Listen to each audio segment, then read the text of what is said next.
몇 해 전 여름이 끝나갈 무렵 나는 친구들과 함께 주말을 맞아 산속으로 캠핑을 떠났다. 우리는 서울에서 차로 2시간 정도 떨어진 곳에 위치한 작은 마을 근처의 숲으로 향했다. 그곳은 평소에도 캠핑족들이 자주 찾는 곳은 아니었지만 자연 속에서 조용히 쉬고 싶던 우리는 그곳이 완벽하다고 생각했다. 첫날 밤은 평화로웠다. 우리는 캠프파이어를 둘러싸고 앉아 마시멜로를 구워 먹으며 서로의 이야기를 나눴다. 숲속의 야경은 아름다웠고 우리는 밤하늘의 별을 하나씩 세며 행복한 시간을 보냈다. 그런데 그날 밤 이상한 소리가 들리기 시작했다. 처음에는 바람소리인 줄 알았지만 점점 가까워지는 듯한 발소리가 들렸다. 다람쥐겠지 하고 나는 혼잣말을 하며 소리에 집중했다.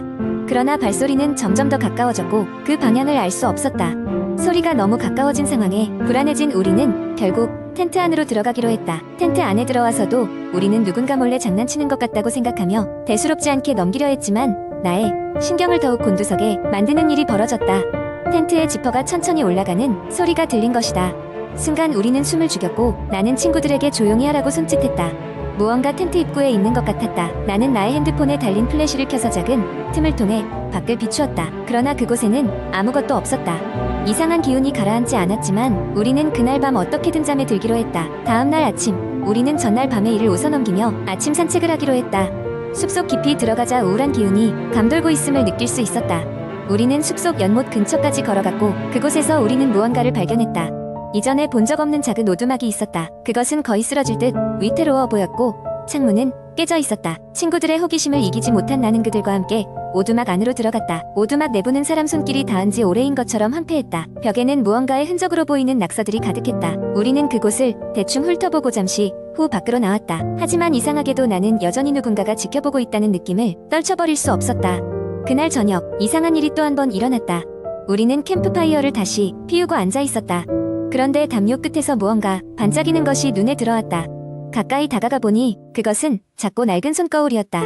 그 순간 갑자기 주변이 쌀쌀해진 느낌이 들었다. 어떤 충동에 이끌린 듯 나는 거울을 들고 숲속 연못으로 향했다. 연못 옆에 서서 손거울을 들여다본 순간 나는 얼어붙었다. 거울 속에서 나는 분명 나의 얼굴을 보고 있었어야 했다. 그러나 거기에는 눈이 없는 하얀 얼굴이 보였다. 그 얼굴은 조용히 나를 응시하고 있었다. 나는 충격에 거울을 떨어뜨렸고 그것은 연못 속으로 사라졌다. 그날 밤 우리는 숲을 떠났다. 돌아오는 길 내내 그 얼굴이 잊혀지지 않았다. 이후 몇 년이 지나도 그날의 경험은 내게 생생하게 남아있다. 그리고 인터넷에서 우연히 찾은 한 게시글을 통해 나는 알게 되었다.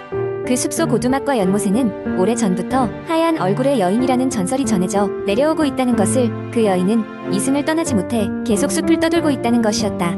이후로 나는 그 숲에 다시는 가지 않았다. 하지만 가끔씩 꿈속에서 그녀의 모습을 보곤 한다. 텅 빈 눈으로 연못가에 서서 나를 바라보는 그녀를 말이다. 그런 밤이면 나는 잠에서 깨 곧바로 불을 켜고 방 안을 둘러본다. 그것이 단순한 꿈이기를 바라면서. 두 번째 이야기. 어느 여름밤 한적한 시골 마을에는 오랜 전설이 내려오고 있었다.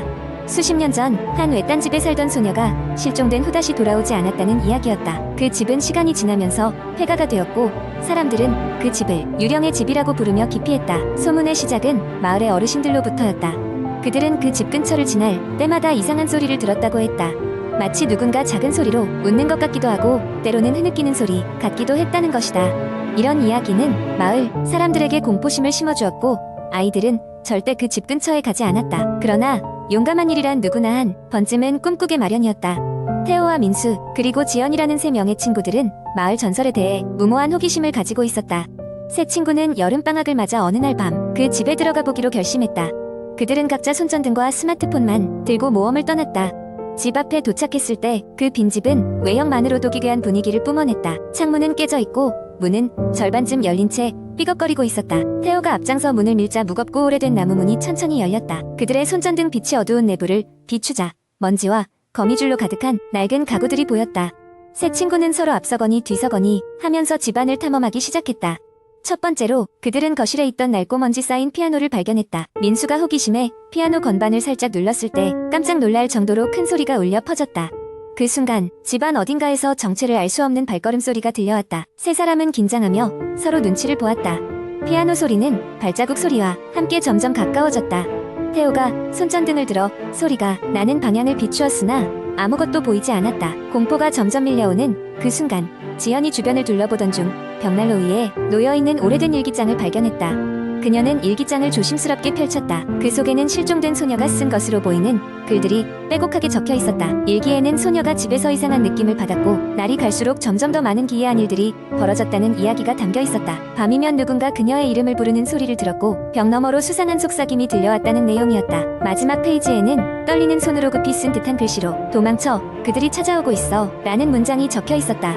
일기장을 읽고 있던 순간 갑자기 차가운 바람이 불어와 일기장 페이지가 빠르게 넘어갔다. 세 친구는 순식간에 서늘한 공포가 엄습해오는 것을 느꼈다. 겁에 질린 그들은 즉시 집을 빠져나가려 했지만 그 순간 부엌 쪽에서 작게 웅성거리는 소리가 들려왔다. 부엌으로 다가가자 그곳에는 충격적인 장면이 펼쳐졌다. 부엌 바닥에는 오래된 라디오가 켜져 있었고 낡고 찢어진 카페 아래에서 비밀 문이 발견되었다. 용기를 낸 민수가 그 문을 열자 계단이 나타났고 세 친구는 어둠 속으로 이어지는 계단을 따라 아래로 내려가기 시작했다. 지하실은 낡고 습기가 가득했다. 어둠 속에서 발걸음을 조심스럽게 옮기다 보니 그들은 오래된 사진들로 가득한 벽을 마주하게 되었다. 사진 속 인물들은 소녀와 그녀의 가족이었다. 그러나 그들 뒤로는 검은 실루엣들이 어렴풋이 찍혀 있었다. 그들은 점점 다가오는 누군가의 존재를 더욱 강하게 느꼈다. 급히 지하실을 빠져나오려는 순간 그들은 등 뒤에서 발소리를 들었다. 돌아보니 아무것도 없었다. 하지만 계속해서 누군가의 기척이 느껴졌고 세 친구는 서로를 붙잡고 밖으로 달렸다. 밖에 나오자 그들은 플래시라이트를 비추며 서둘러 집을 떠나 마을로 돌아왔다. 마을에 돌아온 후 그들은 자신의 경험을 믿기지 않는다는 듯 이야기했지만 그날 밤의 기억은 쉽게 지워지지 않았다.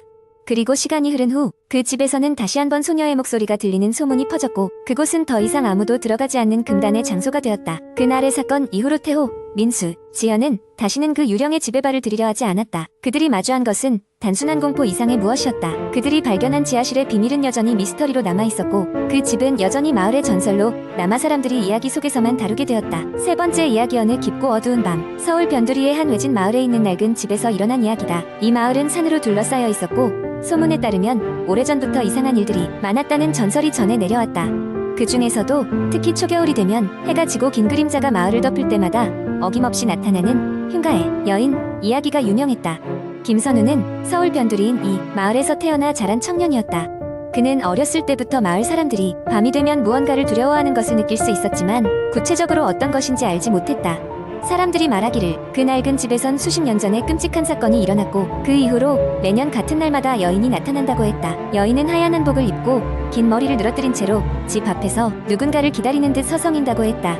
그리고 그녀를 목격한 사람들은 그 자리에서 얼어붙은 채 아무런 소리도 지르지 못하고 사라져버린다고 전해졌다. 그해 겨울 이상하게도 따뜻한 날이 계속되다가 11월 말이 되어서야 한파가 몰려왔다. 마을은 점점 더 음산한 분위기로 변해갔다. 김선우는 언제나 그렇듯이 이야기를 거리의 전설 정도로 치부하고 있었기 때문에 전혀 겁을 먹지 않았다.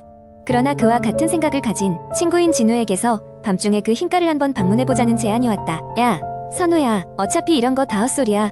우리가 가서 아무 일도 없다는 걸 증명해보자고. 진우의 이 말은 선우의 호기심을 자극했다. 결국 그들은 날이 저물 때쯤 플래시를 들고 흉가로 향했다. 흉가는 오래되어 마치 금방이라도 무너질 듯한 모습이었다. 입구는 녹슨 철문으로 막혀 있었지만 마을 사람들이 드나든 흔적인지 철문 한쪽이 부서져 있어서 쉽게 안으로 들어갈 수 있었다. 집 안은 썩은 나무 냄새와 곰팡이 냄새가 진동했다. 그들은 플래시 빛을 비춰가며 신중히 집 안을 둘러보기 시작했다. 거실에는 오래된 소파와 부서진 탁자가 있었고 방마다 짙은 먼지가 쌓여 있었다. 그러던 중 갑자기 선우는 뭔가 이상한 소리를 들었다. 마치 낮은 신음을 내는 듯한 소리가 복도 끝에서 들려왔다. 두 사람은 순간 멈춰 서서 서로를 바라보았다. 진우가 입맛을 다시며 말했다. 뭐야 방금 바람소린가? 하지만 선우는 이상한 예감에 사로잡혀 있었다. 그 소리는 바람소리와는 확실히 달랐다. 그는 진우와 함께 용기를 내어 조심스럽게 복도를 따라 소리가 나는 쪽으로 걸어갔다. 그들이 도착한 곳은 오래된 나무문이 달린 방 앞이었다. 방 안은 바깥의 불빛이 새어들어오지 않아 칠흑같이 어두웠다. 선우는 휴대폰 플래시를 켜서 방 안으로 비춰보았다. 그 순간 온몸에 소름이 돋았다. 방 한가운데에는 정말로 한복 입은 여인이 무릎을 꿇고 앉아 있었다. 그녀는 고개를 숙인 채 낮은 목소리로 무언가 중얼거리고 있었다. 진우 역시 그 모습을 보더니 비명을 질렀다. 이씨, 도망가자. 두 사람은 허둥지둥 뒤도 돌아보지 않고 흉가를 빠져나왔다. 밖으로 나온 후 한참을 달린 후에서야 그들은 숨을 돌릴 수 있었다. 선우는 숨을 고르며 말했다. 방금 그게 뭐였지? 장난치는 사람인가? 그러나 진우는 아무런 대답도 하지 않았다. 그의 얼굴은 창백했고 눈은 공포에 질린 채로 커져 있었다. 그거 사람 아니었어. 선우는 진우를 안정시키려고 하면서도 마음 한편으로는 그 말이 진실일까봐 두려웠다. 그날 이후로 두 사람은 흉가에 대해 더 이상 말하지 않았다. 그러나 밤마다 그 소름 끼치는 장면이 떠올라 잠을 이루지 못하곤 했다. 몇 주 후 진우는 갑작스러운 실종 소식을 전했다. 경찰 조사에도 아무런 단서가 남지 않아 마을 사람들은 다시 한번 흉가의 저주 이야기로 술렁였다. 선우는 마음속 깊은 곳에서 친구의 실종이 그날 밤 자신들이 목격한 것과 관련이 있을지도 모른다는 기분을 떨쳐낼 수 없었다. 그래서 한겨울 다시 그 흉가를 혼자 찾았다. 그러나 이번엔 그곳에 여인이 없었다. 선우는 그녀의 흔적을 찾을 수 없었지만 그 방 한가운데에 의문의 메모 한 장이 놓여있는 것을 발견했다. 메모에는 간단히 이렇게 적혀 있었다. 다음은 너의 차례. 그날 이후로 선우는 마을을 떠나 다시는 돌아오지 않았다. 사람들은 그를 찾아 나서려 했지만 그는 마치 이 세상에 존재하지 않는 사람처럼 흔적도 없이 사라졌다. 이제 그 흉가는 다시 사람들의 입에 오르지 않게 되었지만 아직도 용감한 이들이 그곳을 찾아가면 밤중에 누군가를 기다리는 여인의 모습이 보인다는 소문이 전해지고 있다.